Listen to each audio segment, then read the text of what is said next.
Salut et bienvenue sur Dating TV, la première chaîne des célibataires de France. Merci de votre fidélité, merci de nous suivre très nombreux tous les jours, 24 heures sur 24 comme vous le souhaitez sur Internet, sur vos tablettes également sur votre chaîne préférée. Nous nous adressons aux célibataires avec des petites annonces mais également avec des conseils et notamment des conseils en images parce que c'est vrai qu'il ne faut pas se planter lorsqu'on a en particulier un premier rendez-vous.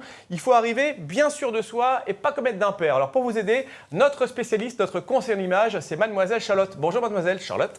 Bonjour. On peut t'appeler Charlotte. On peut m'appeler Charlotte. Ou Brigitte, on peut le faire. Allez, on a Brigitte, non. Charlotte ou Mademoiselle. Mademoiselle, ça peut être pas mal aussi. Ouais. Bienvenue à toi en tout cas sur le plateau. Merci. On va parler avec toi de conseils sur l'image de manière générale. Absolument. Ça peut passer par la tenue vestimentaire, mais également sur le comportement, sur des petits gestes, des petites actions sur lesquelles il ne faut pas se planter. C'est vrai que parfois un petit détail peut faire que patatras, le rendez-vous se passe mal. Bon. Alors, le rendez-vous le plus important, c'est souvent le premier rendez-vous. Alors justement, qu'est-ce qu'on peut donner comme conseil au niveau de la tenue? Pour un premier rendez-vous, il y a plein de choses, j'imagine, qu'on peut passer en revue déjà. Hein. Absolument. On est scruté quand on arrive pour un premier rendez-vous. Donc nous, on regarde et puis on est regardé. Ouais. Donc il y a différentes situations. La première question, c'est de savoir où est-ce qu'on a rendez-vous et à quelle heure, parce que tout change en fonction de l'heure. Alors, par exemple, déjà en plein jour, on se voit, on est plus visible. Absolument. Donc le soir, quand ce sont des lumières tamisées, évidemment qu'on peut se permettre différentes choses. Donc si on a rendez-vous, par exemple, dans un restaurant pour aller dîner un soir, il y a un mot d'ordre, c'est la séduction et l'élégance. Mais attention, il faut faire attention à ce que vous mettez sur vous parce qu'il faut y aller avec parcimonie. Donc évitez de surcharger votre tenue pour avoir l'air un peu plus habillé, pour dire que c'est la sortie de l'année de votre maison parce que là, c'est foutu. Donc, total look, c'est ça? On dit souvent pas total look. Alors total look, c'est total noir, total bijoux, total bling bling, ça on évite. Il y a une chose à laquelle il faut penser quand on va dîner au restaurant, c'est que si on met le point de focalisation au niveau des pieds, au niveau des chaussures, ça n'a pas grand intérêt. Autant attirer l'attention et mettre de la lumière sur le visage pour pouvoir illuminer son futur partenaire, j'espère. Ouais. Donc pour les femmes... Sous la table, mais si on se met sur le canapé après et qu'on croise les jambes avec une petite paire de chaussures attrayantes, ça peut être sympa. C'est le point de focalisation de la phase finale. Ouais, c'est ça, c'est pour après. Pour l'instant, si on est au restaurant, on est face à la personne et c'est là qu'on doit capter l'attention et qu'on doit donner envie justement d'aller sur ce canapé après. Du coup, pour les femmes, je recommande vraiment d'avoir, s'il y a un joli décolleté, de le mettre en valeur, mais sans aller à l'outrance, parce que là, c'est juste la catastrophe. Tu crois? Ah oui. On est obligé. Je crois qu'il faut y aller avec parcimonie, parce que sinon, c'est peut-être se mettre dans une case qui n'est pas la sienne. Ouais. Donc pour les femmes, dégager... Pardon? Où en était-on? Où en était-on?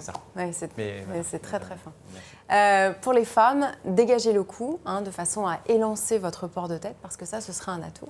Et pour ces chers messieurs, structurez votre silhouette parce que c'est vrai que d'être affachis face à son assiette, c'est maladroit. Pour moi, là, j'ai compris. On parlait de gestuelle. J'ai bien compris. Mais c'est très utile. Hein. Mais oui, on parlait de gestuelle il y a quelques instants et évidemment, quand on touche à ses couverts, quand on prend son assiette, quand on prend son verre, il faut faire attention à la façon dont on fait ces gestes-là parce que ça peut être patatras, la fin de tout. Donc on prend son couteau et sa fourchette de la bonne manière, d'accord ? Fourchette à gauche, couteau à droite. On prend son verre de façon délicate, surtout mesdames. Faites attention au rouge à lèvres sur les dents quand vous dînez parce que ça, ça peut être malencontreux. Oui, parce qu'on parle souvent du choix du plat. On parlait des pâtes au pesto la dernière fois. Des choses comme ça qui peuvent rester entre dents. Mais on oublie le rouge à lèvres qui peut aussi être sur les dents. Absolument, absolument. Il faut y faire très, très attention. Donc ça, c'est pour le dîner au restaurant. Il faut faire attention à ces petits détails. Si jamais vous avez rendez-vous à l'heure du déjeuner pour simplement aller boire un café après le déjeuner, bien là, vous êtes en mode journée. Donc on imagine que vous êtes peut-être entre le matin et l'après-midi au travail. Donc vous pouvez être beaucoup plus soft. Donc pas trop de bijoux. Essayez de vraiment vous mettre en valeur et d'être confortable. Ça, c'est le mot-clé, c'est le dénominateur commun à tout.